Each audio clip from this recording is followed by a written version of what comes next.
Hello everyone, welcome to RBI Circular session. So this year I've done a little bit change with respect to RBI Circular. So सबसे पहला change मैंने क्या किया है, देखिए apart from the existing course content, तो वो तो कोर सर्कुलर हमको पढ़ना ही पड़ता है, उसमें तो कुछ कर नहीं सकते. बट इस बार हम लोगों ने एप्लीकेशंस भी इस बार इंक्लूड करी है. We want to understand the news also apart from the circulars. तो सर्कुलर तो आपके हम पढ़ेंगे ही पढ़ेंगे, that will inevitably help you in objective. But अगर हम लोग उसकी एप्लीकेशंस भी पढ़ेंगे, उस सर्कुलर के implication to multiple stakeholders भी पढ़ेंगे, जैसे बैंकिंग सिस्टम को क्या फर्क पड़ता है, डिपॉजिटर्स को क्या फर्क पड़ता है, या फिर मल्टीपल स्टेक होल्डर्स को किस तरीके से फर्क पड़ता है, तो ये चीज़ हमारे डिस्क्रिप्टिव के लिए फॉर्डर पॉइंट्स ऐड करेंगे. It will give a new perspective to you that how do you add multiple dimensions to not only the core circular but then how it provides the impact in the overall economy. Okay, so ये थोड़ा बहुत change किया है. तो इसी change के basis पर आज का पहला सर्कुलर हम लोग डिस्कस करने वाले हैं, which is about urban cooperative bank. Okay, so this is the news that I was telling you guys about. तो कल के न्यूज़पेपर में न्यूज़ आई हुई थी कि RBI's new guidelines on urban cooperative banks may slow down their expansion. और ये urban cooperative banks multiple जो अभी एग्जिस्ट करती हैं उनका कहना है. और बहुत सारे executives of urban cooperative banks बोल रहे हैं कि आरबीआई ने जितने अभी मल्टीपल सर्कुलर्स निकाले हैं, क्योंकि एक सर्कुलर तो निकाला नहीं है, अगर आप देखेंगे नवंबर के मंथ में तो उन्होंने मल्टीपल सर्कुलर्स निकाले हैं यूसीबीज के रिगार्डिंग. तो जैसे आप देख सकते हैं कि उन्होंने लाइसेंसिंग का सर्कुलर निकाला हुआ है. लाइसेंसिंग के अलावा उन्होंने, ठीक है, लाइसेंसिंग का सर्कुलर निकाला हुआ है. फिर उन्होंने कैपिटल एडिक्वेसी का सर्कुलर निकाला हुआ है. तो जितने भी सर्कुलर्स आप एक्सपेक्ट कर सकते हो वो सारी चीज़ें उन्होंने निकाली हुई है. चाहे कैपिटल एडिक्वेसी की बात करें, चाहे ब्रांच एक्सपेंशन की बात करें, तो what ever you can think about, उन सारी चीज़ों के बारे में आरबीआई ने सर्कुलर निकाला हुआ है. Now obviously what they are saying is कि आरबीआई ने जितने भी ये सर्कुलर निकाले हैं उसमें उन्होंने थोड़े जो रेगुलेशन है उनको स्ट्रिक्ट कर दिया है. अब स्पेशली अगर आप लोगों ने पहले पढ़ा होगा तो यू माइट थिंक कि वही सेम चीज़ें तो हैं, तो वाई डू यू थिंक कि इतने स्ट्रिक्ट आपको लग क्यों रहे हैं. तो वो सारी चीज़ें हम लोग डिस्कस करेंगे, बट इट इज़ एसेंशियल कि हम लोग सबसे पहले डिस्कस करें कि क्या सर्कुलर्स हैं और किन किन चीज़ों के बारे में बात हुई है. तो अगर आप नोटिस करेंगे इसमें देखेंगे कि सबसे इंपॉर्टेंट एरियाज क्या क्या है. एक तो स्ट्रिक्टर टीयर बेस्ड रेगुलेशन. अब ये रेगुलेशन ऐसा तो है नहीं कि अभी कर रखा है, इन्होंने पहले ही कर रखा था, जिसमें पूरे अर्बन कोऑपरेटिव बैंक्स को इन्होंने 4 कैटेगरीज में डिवाइड कर दिया था क्या. और and this was on the basis of deposit size, कि इन अर्बन कोऑपरेटिव बैंक्स में कितना डिपॉजिट हो रहा है. जितने ज़्यादा डिपॉजिट होंगे उस बेसिस पे the urban cooperative bank will go into different bracket. ठीक है, एक तो ये चीज़. फिर दूसरी चीज़ क्या हुई कि हायर कैपिटल रिक्वायरमेंट्स. आप सबको पता है कि बैंकिंग सिस्टम जितना भी होता है उसमें फाइनेंशियल लॉसेस के चांसेस बहुत बार हो जाते हैं अगर फाइनेंशियल स्टेबिलिटी नहीं है. आपको पता ही है जैसे रशिया यूक्रेन वॉर के बाद पूरे फाइनेंशियल मार्केट्स की क्या हालत हो गई थी. तो फाइनेंशियल मार्केट्स में जब डाउन टर्न आता है, ठीक है, तो बहुत सारे लॉसेज होते हैं. तो इन सारी कंटिजेंसीज को प्रिपेयर करने के लिए बैंक आरबीआई इन बैंक्स को थोड़ा कैपिटल जमा करके रखने को कहता है. ठीक है, और बैंक्स जिस तरीके की एक्टिविटी में डील करती हैं वो भी इनहेरेंटली रिस्की होता है. जैसे लेंडिंग सबसे प्राइमरी चीज़ होती है, तो लेंडिंग में क्रेडिट रिस्क तो हमेशा रहता है कि सामने वाला बंदा पैसा लौटाए ना लौटाए, है ना. सबसे मेन प्रॉब्लम तो यही होती है. तो बहुत बार ऐसा होता है कि बहुत सारे पोर्टफोलियो बैंक्स के ऐसे होते हैं जिसमें थोड़ी रिस्क की टेंडेंसी ज़्यादा रहती है. तो सबसे पहली चीज़ अगर आप देखें, जैसे पर्सनल लोन की रिस्क की टेंडेंसी ज़्यादा रहेगी, या फिर लेट्स से अगर सरकार को लोन दे रही है बैंक, उसकी टेंडेंसी ज़्यादा रहेगी. तो नेचुरल सी बात है कि पर्सनल लोन में रिस्क की ज़्यादा टेंडेंसी रहेगी, है ना. तो इसका रिस्क ज़्यादा होना चाहिए, है ना, तो रिस्क और इसका रिस्क कम होना चाहिए. तो आरबीआई अपने कैपिटल एडिक्वेसी नॉर्म्स में रिस्क के हिसाब से कैपिटल रखने को बोलती है. ठीक है, उनके बारे में भी हम लोग पढ़ेंगे. तो इन बैंक्स को बहुत सारा कैपिटल अलग से जमा करके भी रखना पड़ता है, that they can not use for their business purpose. ठीक है, तो इसमें भी उन लोगों को बहुत दिक्कत है. फिर आपका जो rising compliance and technology cost. अब जैसे जैसे आपके बैंक के बिजनेसेस बढ़ेंगे, ज़्यादा ब्रांचेस ओपन होंगी, फिर आपको बड़े लेवल पर टेक्नोलॉजी का यूज़ करना है, सिक्योरिटी भी प्रोवाइड करानी है, तो उसके चक्कर में एक्सट्रीम कॉस्ट बढ़ेगा. और वो कॉस्ट आपके कंप्लायंस कॉस्ट के साथ साथ भी बढ़ेगा, क्योंकि आप टीयर 2 से टीयर 3 में जाओगे तो आपको कैपिटल भी बड़ा करके रखना पड़ेगा, है ना, आपको टेक्नोलॉजी में भी पैसा लगाना पड़ेगा। तो अचानक से अर्बन कोऑपरेटिव बैंक्स वाले बोल रहे हैं कि हमको इतना सारा पैसा लगाना पड़ेगा, तो that is creating an issue. और ट्रांजिशन के लिए आरबीआई बहुत कम टाइम दे रहा है। अब ट्रांजिशन का टाइमिंग भी आरबीआई ने अपने सर्कुलर्स में बता रखा है, हम लोग पढ़ेंगे उसके बारे में, ठीक है। तो ये सारी चीजें अर्बन कोऑपरेटिव बैंक्स वाले बोल रहे हैं कि it is leading to expansion constraint, इसी के चक्कर में एक्सपेंशन नहीं कर पा रहे हम लोग, ठीक है। तो now to better understand this, let's see each and every circular, especially that are relevant for this article of urban cooperative banks. Okay, so first things first, पहला है हम लोग डिस्कस करेंगे about licensing, about categorization of these urban cooperative banks by the Reserve Bank of India. चलिए देखते हैं। तो सबसे पहला हमारा सर्कुलर है is about licensing, scheduling and regulatory classification. अब आप नेचुरल सी बात है, जैसे क्यों आरबीआई सारी अर्बन कोऑपरेटिव बैंक्स को एक जैसे रेगुलेट कर लेता है, ठीक है। आप भी सोचते हो कि सबको एक जैसे कर लो ना, क्या रेगुलेशन में आपको दिक्कत है, बट यू अंडरस्टैंड दिस, बहुत सारी अर्बन कोऑपरेटिव बैंक्स होती हैं, बहुत छोटी होती हैं। जैसे एक एग्जांपल मैं देता हूं आपको, and this is about salary earners urban cooperative bank. अब salary earner urban cooperative banks के बारे में आपने भले ही ना सुना हो, लेकिन आपको ये तो पता होगा कि कमिटी सिस्टम होता है ना।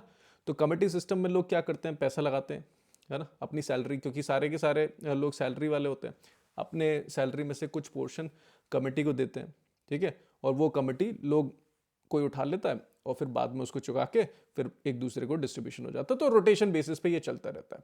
सिमिलर चीज अगर हम लोग थोड़ा बैंक लेवल पर करें और एक तरीके से इंडिविजुअल सैलरी को कंट्रीब्यूशन बना के एक जगह इकट्ठा करके एक पर्टिकुलर पूल बना के उस पूल में से एक दूसरे को लोन दे दें, तो ये सारे काम सैलरी अर्नर बैंक करती है, ठीक है। तो एक बहुत छोटा सा अर्बन कोऑपरेटिव बैंक है जो मेंबर्स के कंट्रीब्यूशन को यूज करके मेंबर्स को ही लेंड करते हैं, that is what salary earners bank is. अब इतने छोटे से बैंक पर अगर आप 15% क्या कहते हैं कैपिटल एडिक्वेसी के नॉर्म लगा दो, है ना, उनको बोल दो कि आपको इतने परसेंट नेटवर्थ बनाना है, इतना परसेंट ये करना है, तो that is also not feasible. तो इसीलिए छोटे अर्बन कोऑपरेटिव बैंक्स को बिजनेस फैसिलिटेट करने के लिए और बड़ी बैंक्स की फाइनेंशियल स्टेबिलिटी को इंश्योर करने के लिए ये रेगुलेशन बनाया गया, ठीक है। तो इसीलिए 4 कैटेगरी बनाई। आरबीआई को लगा कि डिपॉजिट साइज एक ऐसा मेट्रिक है जिसके बेसिस पर हम इसका क्लासिफिकेशन करेंगे। तो तभी आप जो ये 4 टियर देख रहे हैं in urban cooperative bank regulation, तो this is on the basis of deposit size, ठीक है। कि इन कोऑपरेटिव बैंक्स में जितने भी डिपॉजिट होते रहेंगे, अगर वो एक पर्टिकुलर थ्रेशोल्ड क्रॉस करते हैं तो उसको दूसरे टियर में जाना पड़ेगा, ठीक है। तो आपको एग्जाम पर्सपेक्टिव के लिए ये डिपॉजिट की थ्रेशोल्ड जानना जरूरी है। तो टियर 1 जैसे आप देख रहे हैं कि टियर 1 में वो सारी यूसीबीज आ गई जिनका डिपॉजिट साइज 100 करोड़ के नीचे है या अप टू 100 करोड़ है, ठीक है। तो इसको आप कह लीजिए less than equal to 100 crore. Is this clear? और इसी में आपकी salary earners urban cooperative bank आ गई इररिस्पेक्टिव ऑफ डिपॉजिट साइज। तो even salary earners urban cooperative banks वाले अगर 1000 करोड़ भी कर रहे हैं तो वो anyways it will be included in tier 1 only, but वो नेचुरली पॉसिबल नहीं होता है, ठीक है। हार्डली आरबीआई को भी पता है कि उसका जो डिपॉजिट साइज है इट इज वेरी लो, करोड़ों में तो बहुत कम जाता है, जाएगा भी तो it will not go beyond 100 crore, so that's why they have mentioned irrespective of deposit size. Okay, so that's first thing. फिर आपका टियर 2 अर्बन कोऑपरेटिव बैंक आ गया जिसमें डिपॉजिट साइज 100 करोड़ से 1000 करोड़ के बीच में, ठीक है। तो कोई भी अर्बन कोऑपरेटिव बैंक जिसका डिपॉजिट साइज 100 करोड़ के बियॉन्ड अगर जा रहा है और अप टू 1000 करोड़ है, ठीक है, तो इसको आप कह लीजिए मोर देन 100 करोड़, ठीक है। इक्वल टू नहीं किया मैंने, इक्वल टू वाला इधर आएगा टियर 1 में, and less than equal to 1000 crore, and this is as per Reserve Bank of India. Similarly जो आपका टियर 3 यूसीबीज है वो आपका मोर देन 1000 करोड़ हो गया और less than equal to 10,000 crore. और अगर आपका जैसे किसी भी अर्बन कोऑपरेटिव बैंक का डिपॉजिट साइज 10,000 करोड़ से ज्यादा जा रहा है तो वो आपकी टियर 4 कैटेगरी हो गई।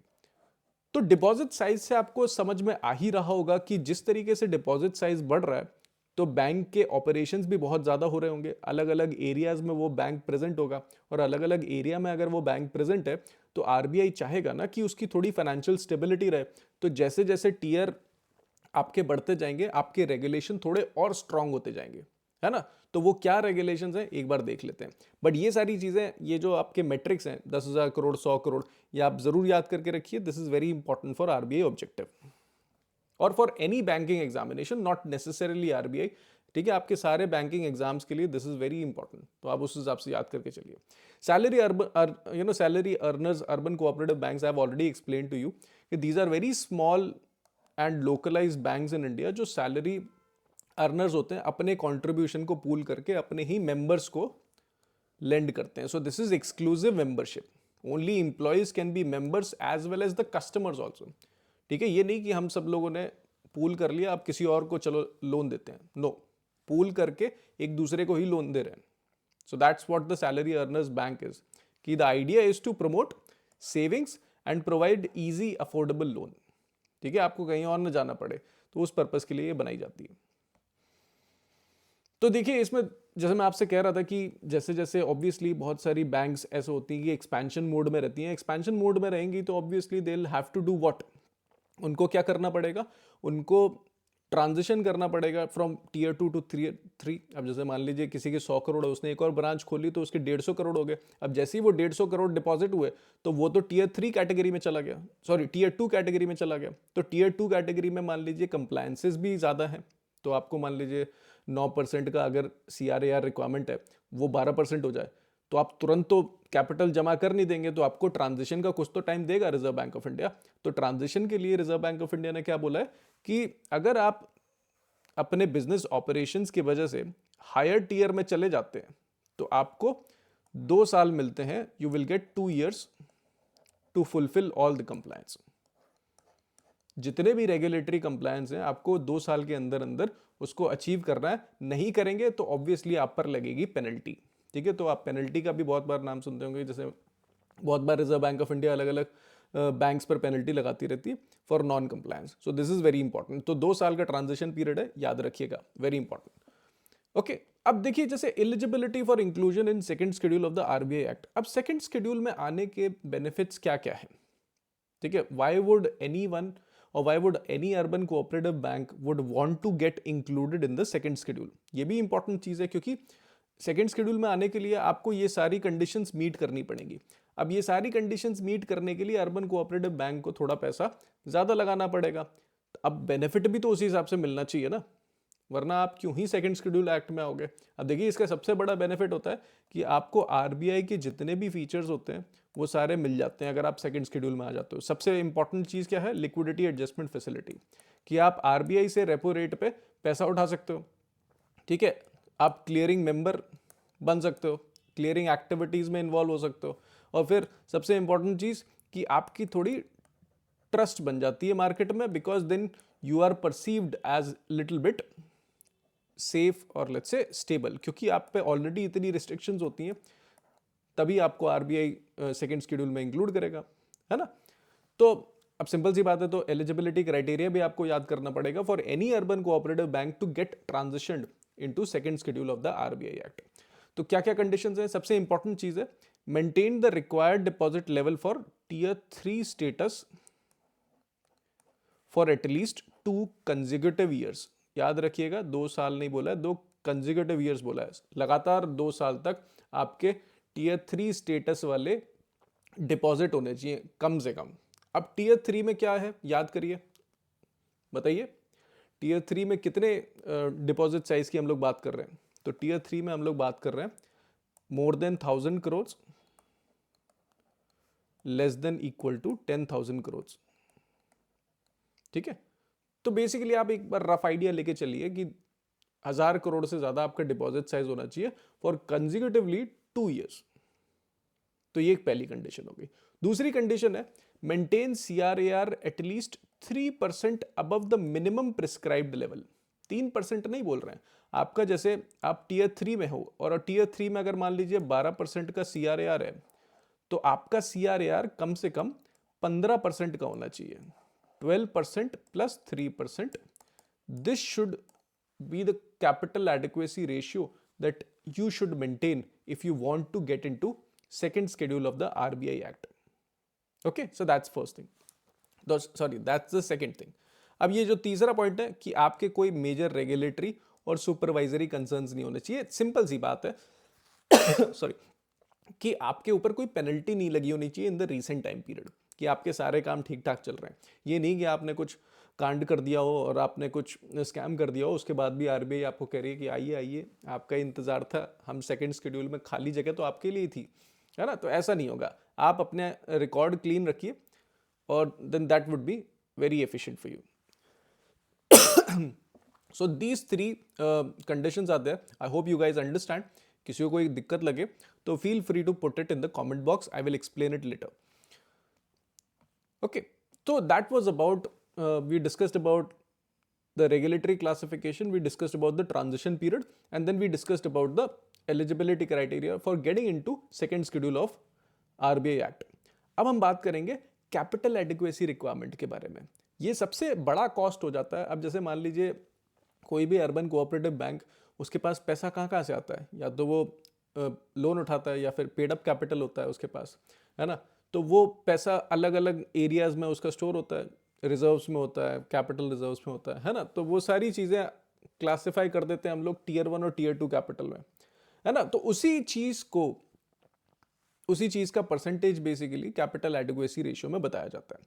अब ये obviously I can explain it to you, a capital adequacy ratio, but वो एक अलग वीडियो में मैं एक्सप्लेन करूंगा, ज़्यादा बेटर रहेगा. अदरवाइज इसकी लेंथ थोड़ी लंबी हो जाएगी, है ना. तो आप अभी ये मान के चलिए capital adequacy ratio it's like आपको पैसा जमा करके रखना है जिसको आपको यूज़ नहीं करना है. अपने पास कोई भी अर्बन कोऑपरेटिव बैंक अगर इस पैसे को बचा के रखेगी तो that will protect that bank in the later financial loss scenario. ठीक है. और ये कौन बताता है कि कितना पैसा रखना है? आरबीआई बताता है. कैसे बताता है? Through CRAR, capital adequacy ratio, और capital to risk weighted asset ratio. ठीक है.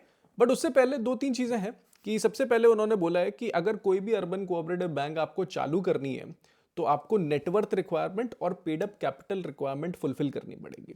तो नेटवर्थ रिक्वायरमेंट में क्या बोला है उन्होंने? अगर आप टीयर 1 यूसीबी है और एक सिंगल डिस्ट्रिक्ट से ऑपरेट कर रहे हैं तो आपका मिनिमम नेटवर्थ 2 करोड़ होना चाहिए कम से कम. और अगर बाकी सारे यूसीबी, चाहे हम टीयर 2 की बात करें, 3 की बात करें या 4 की बात करें, ठीक है, तो आपको कम से कम 5 करोड़ का नेटवर्थ मेंटेन करके रखना पड़ेगा. ओके. अब ऑब्वियसली ये सही सिंपल सी बात है कि ये नए यूसीबीज के लिए बोल रखा है कि अगर आप एप्लीकेशन फाइल करेंगे तो इतना नेटवर्थ आपका होना चाहिए. But what about those UCBs जो अभी एग्जिस्टिंग में काम कर रही हैं, है ना. तो UCBs that do not currently meet these limits, उनके लिए क्या टाइमलाइन बता रखी है रिजर्व बैंक ऑफ इंडिया ने? उनको बोला है कि अगर आप टीयर 1 में हो तो टीयर 1 में रिक्वायरमेंट कितनी थी? 2 करोड़ की थी. तो टीयर 1 का 50% बेसिकली मान लीजिए 1 करोड़ आपको मार्च 31 2026 तक मेंटेन करके चलना है, और पूरा मार्च 31 2028 तक मेंटेन करके चलना है. ठीक है. And this is about existing जिन्होंने पूरी नहीं करी है नेटवर्थ रिक्वायरमेंट. तो आई होप आप लोग समझ गए होंगे. तो जैसे अगर टेबल बना के भी हम लोग देख लेंगे, और ये टीयर 1 की अगर हम बात करें और ये बाकी के टीयर 2, 3, 4, तो मार्च 31 2026 तक इनको कितना करना है बताइए आप लोग? एटलीस्ट 50%, मतलब कम से कम 1 करोड़, और मार्च 28 तक 2 करोड़. और यहाँ पे कितना करना है? जैसे 5 करोड़ का 50% 2.5 CR, और यहाँ पे पूरा 5 करोड़ करना है. ठीक है. तो this is about net worth requirement.